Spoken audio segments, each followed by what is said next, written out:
मैं आपके लिए एक ऐसी कहानी लेकर आया हूं जिसे सुनकर आपको डर का एहसास होने वाला है। दोस्तों, आज की ये कहानी मेरे ताऊ जी के एक मित्र की है जिनका नाम भोला है, जो कि पेशे से एक ट्रक ड्राइवर थे, जिनसे मेरी मुलाकात अक्सर होती रहती है। एक दिन उन्होंने मुझे अपने साथ घटी एक घटना के बारे में बताया। तो चलिए दोस्तों, ज्यादा समय बर्बाद ना करते हुए इस कहानी को हम भोला के नजरिए से ही सुनते हैं। लेकिन उससे पहले आप हमारे इस चैनल को सब्सक्राइब कर लें, जिससे आपके और हमारे संबंध मजबूत हो सके। नमस्कार साथियों, मेरा नाम भोला है और मैं राजस्थान के एक छोटे से गांव का रहने वाला हूं। ये सड़कें मेरा दूसरा घर है और ट्रक मेरा महल। 20 साल से ज्यादा हो गए इस धंधे में। हर रूट पर घूम चुका हूं, पर पिछले कुछ सालों में जो हुआ वो आज तक समझ नहीं आया। यह मानसून की रात थी। अंधेरा ऐसा कि सामने वाले ट्रक की लाल बत्ती भी धुंधली दिख रही थी। रेडियो भी जाम कर गया था। सिर्फ बारिश की रिमझिम और टायरों की घर्राहट सुनाई दे रही थी। रास्ते में एक छोटा सा ढाबा दिखा। चाय की प्याली पकड़ने के लिए रुका।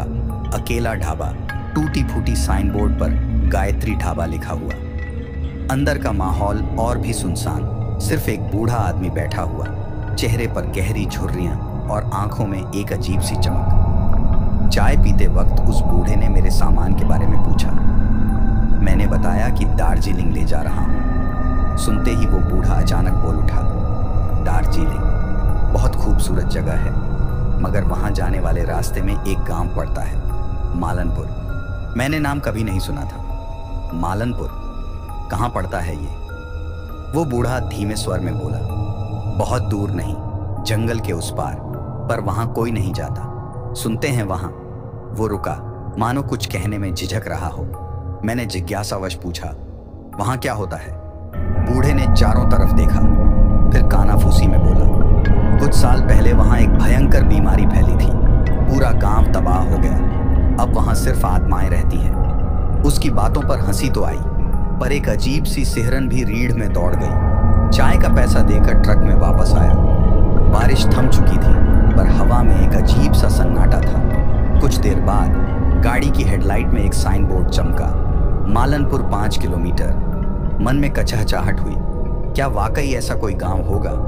पर रास्ता यही था, सोचकर गाड़ी आगे बढ़ा दी। जंगल घना होता गया, सड़कें सुनसान। अचानक रेडियो तेज आवाज में बज उठा, पुराना फिल्मी गाना। हैरानी हुई, कुछ देर पहले तो खराब हो गया था। गाना खत्म होते ही रेडियो से एक कर्कश आवाज गूंजी, बोला, वापस लौट जाओ। घबराहट के मारे मेरे दिल की धड़कना तेज हो गया। गाड़ी की रफ्तार कम कर दी। सामने एक गांव दिखाई दिया। पक्के मकान, टूटी फूटी खिड़कियां, सन्नाटा, मालनपुर। गाड़ी गांव के बीच से निकल रही थी कि अचानक एक औरत सड़क पर आ खड़ी हुई। सफेद साड़ी पहने, चेहरे पर घूंघट, आंखों में एक अथाह उदासी। गाड़ी रोककर शीशा नीचे किया। औरत ने धीमे स्वर में बोला, हमें बचा लो। घबराहट के मारे कुछ बोल नहीं पाया। औरत धीरे धीरे गाड़ी के पास आने लगी। तभी रेडियो से फिर वही आवाज गूंजी, उसे मत लेना, वो तुम्हें मार डालेगी। घबराकर गाड़ी आगे बढ़ा दी। पीछे से औरत की चीखें सुनाई दे रही थीं। रेडियो में सिर्फ चीखें और चीखें। गाड़ी दौड़ती रही। सुबह होते होते कहीं जाकर रुक पाया। तन मन थक चुका था। रेडियो खामोश था, मानो कुछ हुआ ही ना हो। मालनपुर का खौफ अब भी रीढ़ में समाया हुआ था। कुछ दिन बाद दार्जिलिंग से वापसी में उसी रास्ते से जाना पड़ा। मन में डर था, पर रास्ता वही था। गायत्री ढाबे के पास पहुंचा तो देखा वो बंद था। टूटा फूटा साइन बोर्ड गायब था। अजीब लगा। कुछ देर रुककर आगे चल पड़ा। मन में मालनपुर को लेकर कौतूहल भी था। जंगल घना हुआ। तभी रेडियो फिर से गाने लगा, पुरानी वही फिल्मी धुन। गाना खत्म होते ही रेडियो से वही कर्कश आवाज गूंजी, बोला, वापस आ गए। इस बार घबराया नहीं, बल्कि गुस्से से गाड़ी रोकी। रेडियो को जोर से पटका। कुछ नहीं हुआ। गाड़ी स्टार्ट करके मालनपुर की तरफ मोड़ दी। गांव वही था, पक्के मकान, टूटी फूटी खिड़कियां, मगर इस बार सन्नाटा नहीं था। दूर से बच्चों के खेलने की आवाज आ रही थी। हवा में हंसी की गूंज भी सुनाई दी।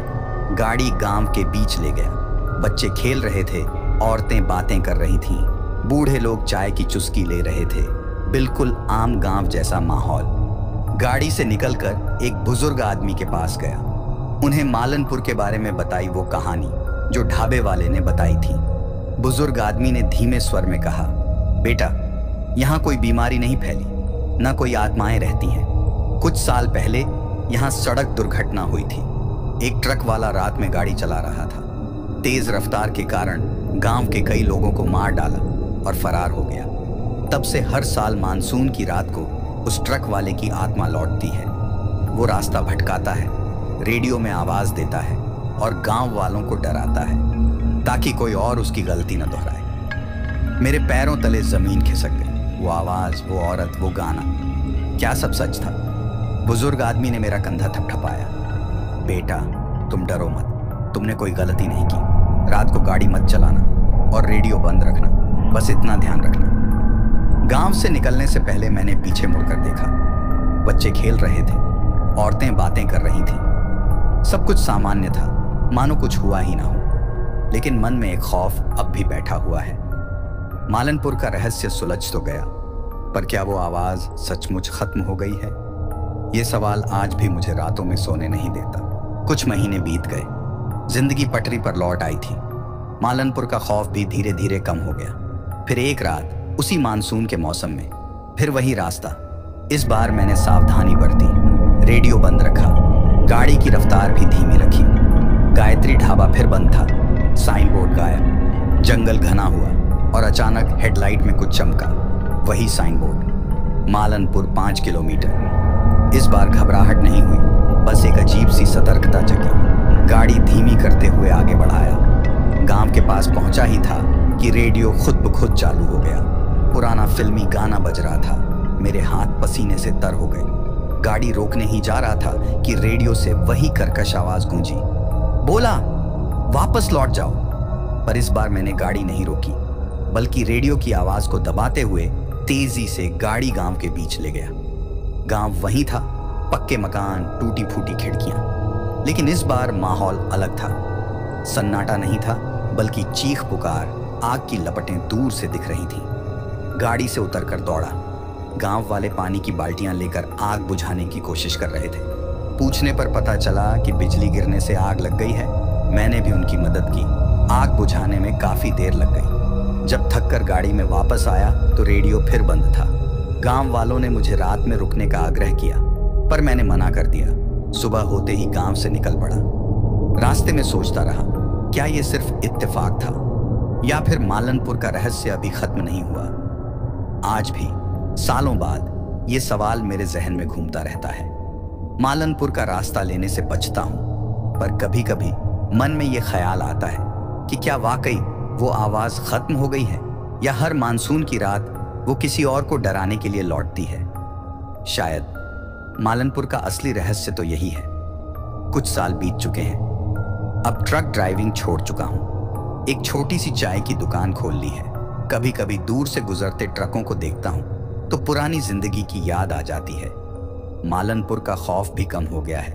बस कभी कभी बारिश की रात में रेडियो से पुराना गाना छन आता है तो रोंगटे खड़े हो जाते हैं। एक शाम दुकान पर बैठा हुआ था कि अचानक दरवाजा खुला और एक बुजुर्ग आदमी अंदर आया। चेहरे पर गहरी झुर्रियां, आंखों में एक अजीब सी चमक, बिल्कुल वैसा ही जैसा गायत्री ढाबे वाला था। मेरे मुंह से कुछ निकलने से पहले ही वो बोला, भोला, पहचान लिया? मैं हक्का बक्का रह गया। वो ढाबा तो सालों पहले बंद हो चुका था। वह आदमी मेज के सामने कुर्सी खींचकर बैठ गया और धीमे स्वर में बोला, मैं मालनपुर का रहने वाला हूं। असल में वो आत्मा वाली कहानी वो सच नहीं थी। कुछ बताने ही जा रहा था कि उसने हाथ उठाकर रोका। सच ये है कि मालनपुर में कुछ साल पहले वाकई एक दुर्घटना हुई थी, मगर वो ट्रक ड्राइवर नहीं मरा था। गांव वालों ने उसे पकड़ लिया और वह आदमी रुका, मानो कुछ कहने में हिचकिचा रहा हो। मैंने उत्सुकता से पूछा और वह आदमी मेरी आंखों में गौर से देखने लगा। फिर धीमे स्वर में बोला, उन्हें जंगल में ले जाकर दफना दिया, मगर उनकी आखिरी ख्वाहिश यही थी कि कोई उन्हें वापस शहर ले जाए। हर साल मानसून की रात वो रेडियो के जरिए यही गुहार लगाते हैं। मेरे दिमाग में कहीं एक हलचल मची। क्या ये सच था या फिर ये भी कोई कहानी थी? वह आदमी उठा और मेरी तरफ देखकर बोला, अगर कभी मालनपुर जाने का मौका मिले तो उनकी आखिरी इच्छा पूरी कर देना। फिर मुस्कुराया और दुकान से बाहर चला गया। उसके जाने के बाद भी मैं वहीं कुर्सी पर बैठा रहा, दिमाग में सवालों का जाल। मालनपुर का रहस्य और भी गहरा होता गया। शायद ये कहानी कभी खत्म ही नहीं होगी। रात हो चुकी थी, दुकान बंद करने ही वाला था कि घंटी की आवाज सुनाई दी। दरवाजे पर एक युवक खड़ा था, परेशान दिख रहा था। भाई साहब, गाड़ी खराब हो गई है, कहीं जाना बहुत जरूरी है, मालनपुर जाना है। मालनपुर का नाम सुनते ही मेरा दिल धक से कर गया। उस बूढ़े आदमी की बातें दिमाग में घूमने लगी। कुछ देर सोचने के बाद मैंने उस युवक को मना करने का फैसला किया। रात के वक्त खराब गाड़ी के साथ मालनपुर का सफर खतरनाक हो सकता था, लेकिन युवक की आंखों में एक ऐसी बेबसी थी कि मेरा मन पसीज गया। शायद ये कोई इत्तेफाक है या फिर कुछ और। कुछ देर सोचने के बाद मैंने उसे एक रास्ता बताया। जंगल से होकर जाता था, थोड़ा लंबा जरूर था, पर मालनपुर पहुंचने का दूसरा रास्ता रात में बंद हो जाता था। मुझे नहीं पता था कि यह फैसला सही था या गलत। वो युवक रास्ता पूछकर चला गया और मैं दुकान बंद करके घर लौट गया। लेकिन सारी रात मुझे नींद नहीं आई। मन में कचहचाहट थी। क्या मैंने सही किया? क्या वो युवक वाकई मालनपुर पहुंच पाया होगा? सुबह होते ही बेचैनी और बढ़ गई। पूरे दिन यही सवाल मेरे दिमाग में घूमता रहा। आखिरकार शाम को एक आदमी मेरी दुकान पर आया। वह वही युवक था जिसे मैंने पिछली रात रास्ता बताया था। चेहरे पर थकान जरूर थी, पर आंखों में राहत साफ झलक रही थी। शुक्रिया भाई साहब, आपकी बताई रास्ते से मालनपुर पहुंच गया। वहां के लोगों ने मेरी बहुत मदद की, गाड़ी भी ठीक करवा दी। उसने मुझे बताया कि मालनपुर में सब कुछ सामान्य था। कोई आग नहीं लगी थी, ना ही कोई अजीबोगरीब हरकत। मेरे मन का बोझ हल्का हुआ। शायद वो बूढ़ा आदमी गलत कह रहा था, या फिर वैसे वो युवक बोलने लगा। मालनपुर में एक बूढ़े आदमी से मिला। उसने मुझे बताया कि कई साल पहले एक ट्रक ड्राइवर को जंगल में दफनाया गया था। उसकी आखिरी इच्छा शहर जाने की थी।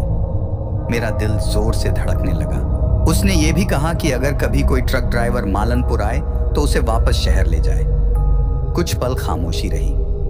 फिर मैंने उस युवक को वो सब कुछ बताया जो मुझे मालनपुर के बारे में पता था। दुर्घटना, रेडियो की आवाज, वो बूढ़ा आदमी गायत्री ढाबे पर। युवक ध्यान से सुनता रहा। कहानी खत्म होने के बाद उसने एक गहरी सांस ली।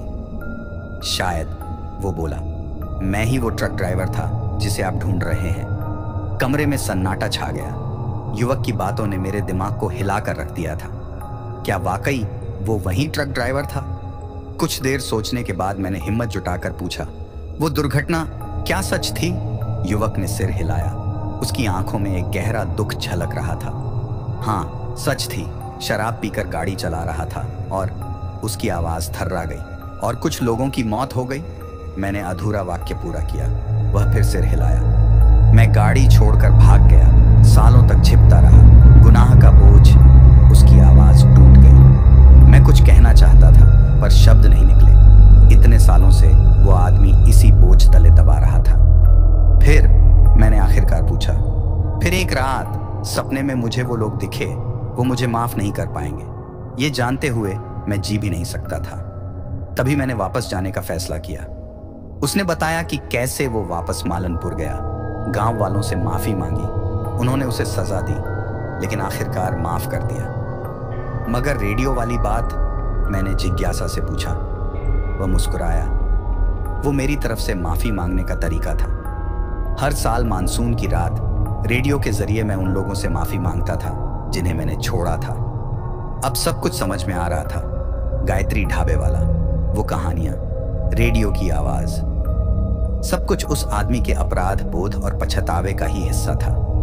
लेकिन अब मैंने पूछा, अब शायद मुझे माफी मिल गई है। वो बोला, मैं यहां से जा रहा हूं। शायद अब मैं सचमुच शांति से रह पाऊंगा। वह उठा और जाने के लिए मुड़ा। 1 मिनट रुको, मैंने आवाज दी। वह रुका और मेरी तरफ देखा। मैंने गहरी सांस ली और कहा, आप वापस शहर नहीं जा रहे हैं। आप यहीं रहेंगे, मेरी दुकान संभालेंगे। आप ट्रक चलाना अच्छे से जानते हैं। अब आप ट्रक ड्राइवरों के लिए एक ढाबा खोलेंगे, राहगीरों को खाना खिलाएंगे, चाय पिलाएंगे। शायद यही वो रास्ता है जिससे आप सचमुच अपने की का प्रायश्चित कर पाएंगे। कुछ देर वो खामोश खड़ा रहा, फिर धीरे से सिर हिलाया। उसकी आंखों में एक नई चमक थी। शायद मालनपुर का असली रहस्य यही था, माफी मांगने का साहस और दूसरों की मदद कर अपना कर्ज चुकाना। कुछ दिनों बाद ही सड़क किनारे एक नया ढाबा खुल गया, माफी ढाबा। वहां एक शांत आदमी चाय बनाता और राहगीरों की कहानियां सुनता। और मैं कभी कभी वहां जाता हूँ, चाय पीता हूँ और मन ही मन सोचता हूँ कि कभी कभी भूतों से भी ज्यादा डरावनी चीजें इंसानों के अपने किए होते हैं। हवा में अब चाय की खुशबू थी। माफी ढाबे के बाहर कुर्सी पर बैठे उस आदमी को देखते हुए मुझे अच्छा लगा। उसके चेहरे पर अब शांति थी, आंखों में वो सालों पुराना डर नहीं, बल्कि एक नई उम्मीद झलक रही थी। कुछ ही देर में एक ट्रक रुका। ड्राइवर नीचे उतरा, थका हुआ दिख रहा था। वह आदमी मुस्कुराते हुए उठा और चाय बनाने चला गया। ट्रक ड्राइवर मेरे पास आया। उसने पूछा, ये नया ढाबा है क्या? पहली बार देख रहा हूं। मैंने मुस्कुराते हुए कहा, हाँ, अभी कुछ ही दिनों पहले खुला है। ये वाला भाई बहुत अच्छी चाय बनाता है। ट्रक ड्राइवर ने सिर हिलाया और चाय पीने बैठ गया। उसके जाने के बाद मैंने उस आदमी से पूछा, कैसा लग रहा है? वह आदमी मुस्कुराया, अच्छा लग रहा है। पहले रातों को सपने आते थे, लेकिन अब नहीं आते। शायद अब मुझे सचमुच माफी मिल गई है। उसने एक गहरी सांस ली और कहा, आप जानते हैं, आज सुबह एक अजीब बात हुई। रेडियो चालू किया तो पुराना गाना नहीं बज रहा था, बल्कि समाचार बज रहा था। मैंने उत्सुकता से पूछा, क्या समाचार था? वह आदमी मुस्कुराया। समाचार यह था कि मालनपुर में अब सड़क बनने जा रही है। शायद अब बारिश में भी रास्ता बंद नहीं होगा। बाहर बारिश की रिमझिम थम चुकी थी। सड़क पर गाड़ियों की आवाज आ रही थी। शायद मालनपुर का रास्ता अब डरावना नहीं रहा, बल्कि एक नए भविष्य की तरफ जाने वाला रास्ता बन चुका था। वक्त बीतता गया। माफी ढाबा ट्रक ड्राइवरों के बीच मशहूर हो गया। लोग वहां सिर्फ स्वादिष्ट चाय के लिए नहीं, बल्कि उस शांत आदमी से बातें करने के लिए भी रुकते थे। वो उनकी कहानियां सुनता था, सलाह देता था, कभी कभी उनकी गाड़ियों की छोटी मोटी मरम्मत भी कर देता था। एक शाम एक बुजुर्ग दंपत्ति ढाबे पर रुका। महिला की आंखों में एक अजीब सी चमक थी। वो आदमी उन्हें देखते ही चौंक गया। ये वही औरत थी जिसे सालों पहले उसने सड़क पर देखा था। वही सफेद साड़ी, वही चेहरे पर घूंघट, लेकिन इस बार उसके चेहरे पर कोई उदासी नहीं थी, बल्कि एक अथाह शांति थी। वो आदमी घबरा गया, सोचने लगा शायद ये कोई भ्रम है। लेकिन औरत ने उसके पास आकर धीमे स्वर में कहा, आपने माफी मांग ली है और अब दूसरों की मदद कर रहे हैं। आपने अपना रास्ता सही कर लिया है। वह आदमी कुछ जवाब देने ही जा रहा था कि औरत आगे बढ़ गई। उसके पति ने मुस्कुराते हुए कहा, यह मेरी पत्नी है, मालनपुर की रहने वाली। आपको देखकर उसे एक पुराना किस्सा याद आ गया। कुछ देर रुककर वो आदमी बोला, कुछ साल पहले हमारे गांव में एक बड़ा हादसा हुआ था। उस रात को हमारी बेटी, उसकी आवाज भर्रा गई। औरत ने उसका हाथ थाम लिया और धीमे स्वर में कहा, छोड़ो ना, सब बीत चुका है, अब तो वो शांत है। उस आदमी ने आंसू पोंछते हुए कहा, उस रात को हमने रेडियो पर एक आवाज सुनी, वो आप ही थे ना? वह आदमी सिर झुकाकर खड़ा रहा। बुजुर्ग दंपत्ति ने उसका हाथ थामा और मुस्कुराते हुए कहा, आपने माफी मांग ली है, अब सब ठीक है, हमारी बेटी भी अब शांत है। उन्होंने चाय पी और ढाबे से जाने लगे। जाते जाते औरत ने पीछे मुड़कर कहा, आपका ढाबा बहुत अच्छा चल रहा है, आप अच्छा काम कर रहे हैं, इसी तरह चलते रहिए। उनके जाने के बाद वह आदमी काफी देर तक सड़क पर गाड़ियों को जाते हुए देखता रहा। उसके आंखों में अब आंसू नहीं थे, बल्कि एक गहरी शांति थी। शायद माफी मांगने से सारे जख्म नहीं भर पाते, पर उन्हें कम जरूर कर देते हैं। और दूसरों की मदद करने का रास्ता ही असली माफी और शांति का रास्ता होता है। माफी ढाबा चलता रहा, राहगीरों को चाय पिलाता रहा, उनकी कहानियां सुनता रहा। और मालनपुर का रास्ता, जो कभी डरावना हुआ करता था, अब एक उम्मीद का रास्ता बन चुका था। माफी ढाबा अब सिर्फ एक ढाबा नहीं रहा था, बल्कि एक उम्मीद का प्रतीक बन गया था। ट्रक ड्राइवरों के लिए यह एक ठिकाना था जहां उन्हें सिर्फ स्वादिष्ट चाय ही नहीं मिलती थी, बल्कि सहानुभूति, समझदारी और शांति भी मिलती थी। वह आदमी जो कभी डर और पछतावे से ग्रस्त था, अब एक प्रेरणा बन गया था। उसने दूसरों को सिखाया कि माफी मांगने में कोई शर्म नहीं है और दूसरों की मदद करने से ही हम सच्ची शांति पा सकते हैं। मालनपुर का रास्ता अब डरावना नहीं रहा था। बारिश के मौसम में भी गाड़ियां आसानी से आ जा सकती थीं और लोग जानते थे कि रास्ते में उन्हें माफी ढाबा मिलेगा, जहां उन्हें एक गर्म चाय के साथ साथ थोड़ा सुकून भी मिलेगा। इस कहानी का अंत तो यहीं होता है, पर यह अंत नहीं है, यह एक नई शुरुआत है। माफी, शांति और उम्मीद की शुरुआत की।